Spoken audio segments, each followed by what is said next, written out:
Hai, selamat datang di channel Sinema kita. Kumaha daramang lur, semoga dulur semua dalam keadaan sehat walafiat. Amin ya robbal alamin.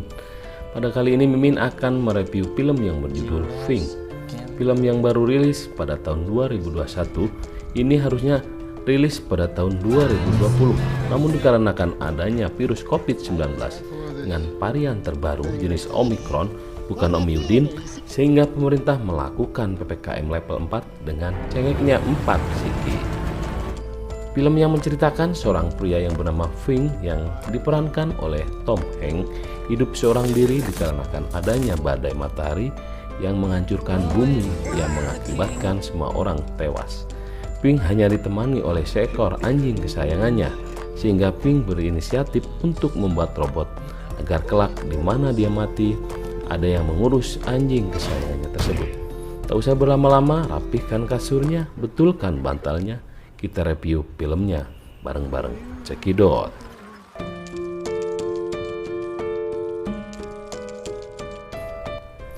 Film diawali dengan adegan Pink yang berjalan di tengah badai dengan menggunakan baju APD lengkap, namun tidak membawa semprotan disinfektan. Kemudian ia memasuki minimarket yang terbengkalai dan melewati mayat-mayat manusia yang garing segaring keripik seblak. Dikarenakan terjadinya badai matahari sehingga menyebabkan semua orang tewas. Bersama robot kecil ciptaannya yang bernama Dewey mencari bahan makanan sisa di dalam minimarket tersebut. Ia menemukan makanan anjing kalengan kemudian membawa untuk diberikan kepada anjing kesayangannya. Setelah dirasa sudah tidak ada lagi makanan yang bisa ditemukan, lantas memberikan tanda pada bangunan tersebut dengan cara mempilok warna merah pada tembok yang menandakan bahwa bangunan tersebut sudah ia periksa. Pink lantas berangkat lagi dengan menggunakan mobil tronton miliknya sambil melihat peta yang senantiasa dia bawa kemanapun ia pergi. Saat asik mengendarai, tiba-tiba alarm berbunyi menandakan bahwa badai akan segera tiba, dan benar saja terlihat dari arah depan badai besar siap menggulung siapa saja di depannya. Tanpa berpikir panjang, Pink balik kanan untuk menghindari badai tersebut. Dengan gaspol dan remblong, Pink mengemudikan mobilnya untuk mencari tempat persembunyian. Tiba di gedung pabrik pembuatan robot tempat Pink bekerja dulu, Pink segera bergegas memasuki tempat tersebut dengan membawa Dewi. Hampir saja Pink tersapu oleh badai, namun ia dengan cepat menutup gedung dan akhirnya ia pun selamat. Ia yang tetap berdiri tegar setelah dihantam badai takkan terusik oleh datangnya gerimis. Kalimat ini cocok pisan buat Pink. Badai pasir pun berlalu, kemudian Pink membersihkan Dewi dan ia pun mandi. Terlihat Pink yang terbatuk-batuk, sakit yang ia rasakan mulai parah. Itu akibat dari radiasi sinar matahari. Kemudian Pink masuk ke dalam rumahnya yang disambut oleh anjing kesayangannya yang bernama Goodyear. Makanan anjing yang ia temukan di minimarket ia berikan kepada Goodyear. Goodyear yang menatap majikannya karena Pink yang tidak bersama-sama untuk makan. Pink hanya minum karena persediaan makan yang ternyata mulai menipis. Pink melanjutkan aktivitasnya mengumpulkan beberapa buku yang ternyata buku tersebut adalah buku untuk membuat robot. Ternyata Pink beberapa tahun belakang ini mempunyai proyek pembuatan robot yang memiliki kecerdasan buatan tinggi. Buku-buku tersebut ia scan kemudian ia transfer kepada robot yang sedang ia buat. Hal ini ia lakukan di mana jika kelak ia mati ada yang mengurus Goodyear, anjing kesayangannya.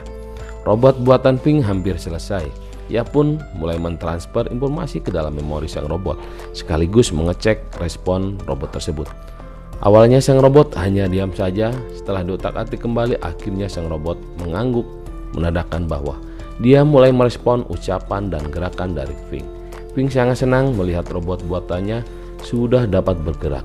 Lalu Pink memberikan pertanyaan-pertanyaan untuk dapat dijawab oleh sang robot. Di saat mereka asik tanya jawab, lampu di dalam ruangan pun mati, menandakan terjadinya aliran. Pink pun mengecek ke atas untuk menyalakan listrik. Ternyata bukan aliran, cuman ngejebret saja. Dikarenakan daya yang terlalu kecil, cuma 450 watt agar dapat subsidi silang dari pemerintah. Di saat ia sedang mengecek KWH listrik, terlihat tanda-tanda akan terjadinya badai. Lalu ia pun turun dan mengecek prediksi terjadinya badai pasir selanjutnya.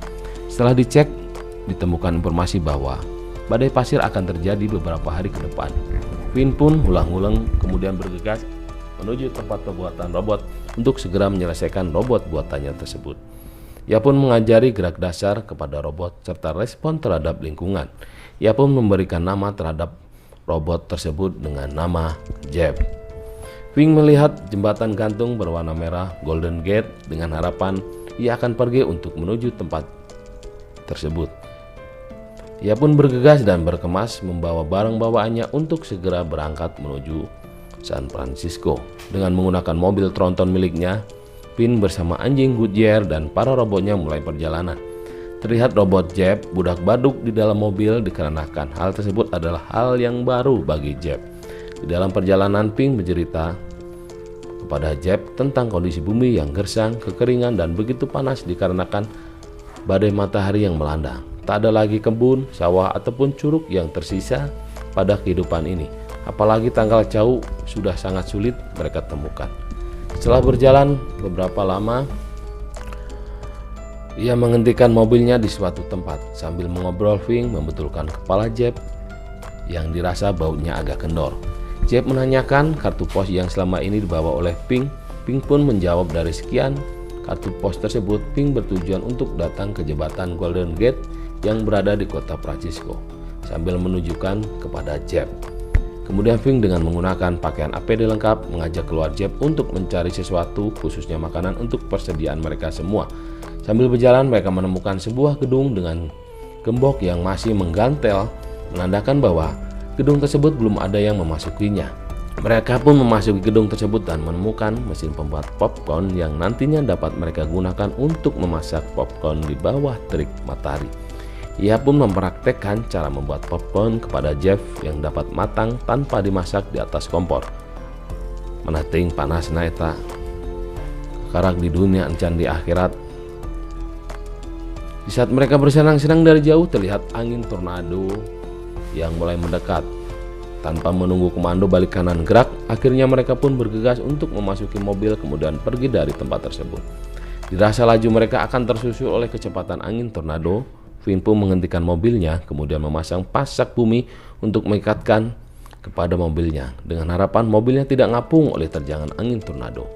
Jeff turut serta dalam kegiatan kerja bakti tersebut. Setelah melihat Finn yang kelelahan, Jeff pun menyuruh Finn untuk masuk ke dalam mobil, sedangkan pekerjaan memasang pasak bumi akan ia lanjutkan sendiri.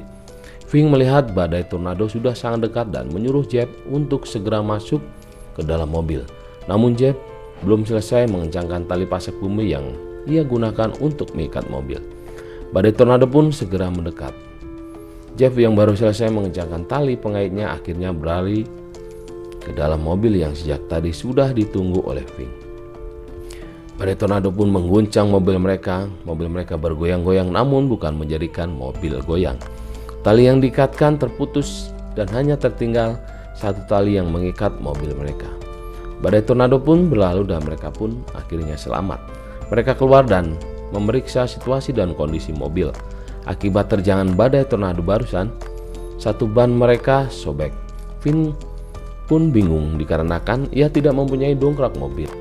Jeff yang dari tadi diam saja akhirnya mencoba mengangkat mobil dan dengan mudahnya Jeff lakukan. Finn pun segera mengganti ban yang sobek barusan. Malam hari mereka beristirahat di sana sambil memperbaiki baju APD anti ultraviolet milik Finn. Finn menjelaskan bahwa Jeff sudah resmi terlahir di dunia setelah aksi heroiknya memasang pasak bumi untuk diikatkan ke mobil mereka. Pagi harinya suara bising membuat Finn terbangun. Jeff yang berbaung menirukan suara Goodyear. Ini Jeff lakukan untuk dapat berkomunikasi dengan Goodyear. Jeff memberitahukan kepada Finn bahwa Goodyear tidak menyukainya. Finn pun menjelaskan, Goodyear bukan tidak suka kepada Jeff, namun Goodyear merasa belum akrab kepada Jeff dan hal tersebut akan membutuhkan waktu beberapa lama. Perjalanan pun dilanjutkan. Jeff menanyakan tentang sifat manusia dan arti kepercayaan. Dari jawaban Finn, Jeff pun sedikit demi sedikit memahami hal tersebut. Penglihatan Pink mulai kabur. Ia pun segera menghentikan mobilnya di saat sampai di SPBU yang di dalamnya ada kafe. Kemudian turun untuk sekedar melepas penat. Pink terus-menerus batuk dan mengeluarkan darah dari hidung dan mulutnya. Kondisi sudah sangat mengkhawatirkan dan merasa hidupnya tak akan lama lagi. Namun Jeff yang ia beri tanggung jawab untuk mengurus Goodyear malah membuat kacau dengan memaksa Goodyear untuk turun dari mobil dengan cara menarik tali pengikat lehernya. Fink selaku konsultan pemecah masalah melerai pertengkaran dan segera membawa Goodyear untuk dibawa masuk ke dalam kafe. Di saat Fink sedang leyeh-leyeh karena didera kelelahan dan kesakitan, terdengar mobilnya ada yang mengemudikan. Ternyata itu adalah ulah Jeff. Dikarenakan rasa penasarannya yang begitu tinggi untuk dapat bisa mengemudikan mobil walaupun Jeff belum memiliki SIM. Karena belum mahir mengemudi, akhirnya Jeff menabrak mobilnya ke mobil lain yang telah rusak yang terdapat di parkiran di depan SPBU tersebut, sekaligus menabrak dinding kafe. Fink segera berhambur keluar dan memarahi Jeff agar Jeff jangan menjadi pribadi yang sologoto dan bersikap lebih dewasa. Perjalanan pun berlanjut. Fink yang mengetahui hasrat Jeff yang ingin mengemudikan mobil akhirnya mempersilahkan Jeff untuk berlatih mengendarai mobil jalanan yang luas. Akhirnya Jeff pun dapat mengemudikan mobil dengan lancar.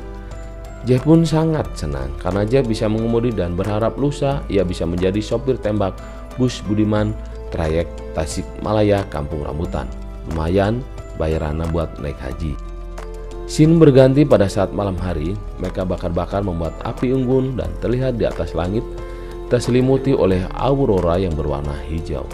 Jeff menyarankan untuk berpergian di malam hari dikarenakan pada saat siang hari sinar ultraviolet yang sangat menyengat. Namun Fink menjelaskan bahwa jika sinar ultraviolet dapat dia tangkal dan ia prediksi, namun jika berpergian di malam hari ia sangat khawatir jika ada begal. Jeff menanyakan apa itu begal. Begal adalah manusia yang berhati siluman. Mereka adalah inkarnasi siluman babi yang menjadi manusia dan menyisakan sifat kesilumannya di hati mereka. Pagi harinya Jeff melihat Fink yang mengalami demam hebat. Jeff membantu Fink untuk istirahat kembali dan memberikan kompres di kepala. Jeff pun melanjutkan kembali perjalanan untuk menuju San Francisco. Tiba di sebuah kota, Jeff turun dan mengajak Dewey untuk mencari makanan yang nantinya akan diberikan kepada Fink. Mereka memasuki sebuah gedung bertingkat yang sudah terbengkalai. Jeff menemukan beberapa obat-obatan serta mantel yang dapat ia gunakan, serta Dewey yang berada di lantai bawah menemukan beberapa makanan kaleng. Karena terlalu memaksakan, Dewey pun terperosok menyebabkan badan hancur. Fink yang terbangun melihat Jeff dan Dewey sudah tidak ada lagi di dalam mobil. Ia menyadari akan adanya bahaya di dalam gedung, segera pergi untuk menyusul mereka. Fink menemukan Dewey yang terperosok yang menyebabkan badan robot Dewey yang hancur dan mati. Kemudian ia mencari Jeff ke gedung bagian atas. Setelah bertemu dengan Jeff, Fink pun segera mengajak Jeff untuk segera meninggalkan gedung tersebut dikarenakan Fink merasa tempat ini tidak aman.